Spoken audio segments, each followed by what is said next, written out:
सरकार को कटघरे में खड़े कर रहे हैं? देखिए, ये प्रश्न केवल सचिन पायलट ने खड़ा किया हो ऐसा नहीं है। अशोक गहलोत साहब की सरकार को लेकर के गाहे बगाए उनके मंत्री, उनके विधायक अनेक बार प्रश्न चिन्ह खड़े करते रहते हैं। जिन योजनाओं का धरातल पर क्रियान्वयन के लेकर के सरकार और सरकार के मुखिया अपनी पीठ ठोकते हुए दिखाई देते हैं, उसकी हवा निकालते हुए आपको अनेक बार विधायक और मंत्री दिखाई दे जाएंगे। विधायक और मंत्रियों के बीच में कुछ समय तक तो इस भी हद का कंपटीशन चल रहा था। कोई कहता था कि इनोवा में बैठ करके जाएंगे और कोई कहता था बस में बैठ करके जाएंगे, कोई कहता था कि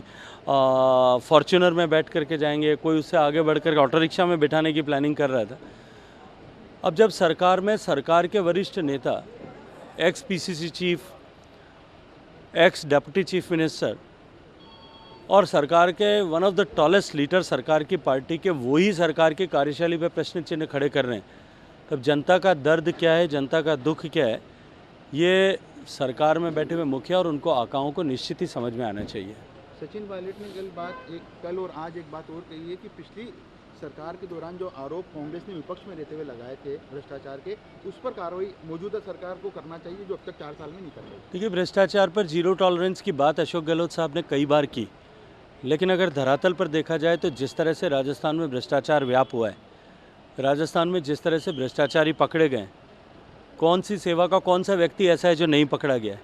लेकिन पकड़ने के बाद में भी भ्रष्टाचार में,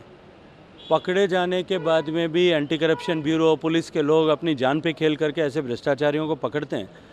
लेकिन उनके खिलाफ अभियोजन स्वीकृति नहीं देने का कीर्तिमान भी इसी सरकार ने बनाया है। पेपर लीक के मामले में जब लोग पकड़े जाते हैं,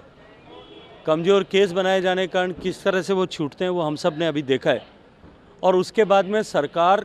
के मुखिया खुद आगे बढ़ कर के लोगों को क्लीन चिट देते हुए दिखाई देते हैं कि कोई अधिकारी कर्मचारी इन्वॉल्व नहीं है। और मैं तो कहूँगा कि कम से कम सचिन पायलट जी ने साहस तो दिखाया कि उन्होंने कहा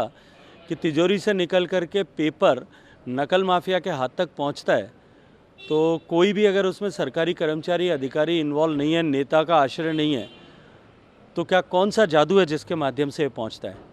पहले भी जब पेपर लीक हुआ था, रीट का पेपर लीक हुआ, तब इसी गैंग के कुछ लोग पकड़े गए थे, थाने तक उनको ले जाया गया था, लेकिन कोई अदृश्य दबाव उस समय भी आया था कि आनंद फानन में उनको छोड़ दिया गया।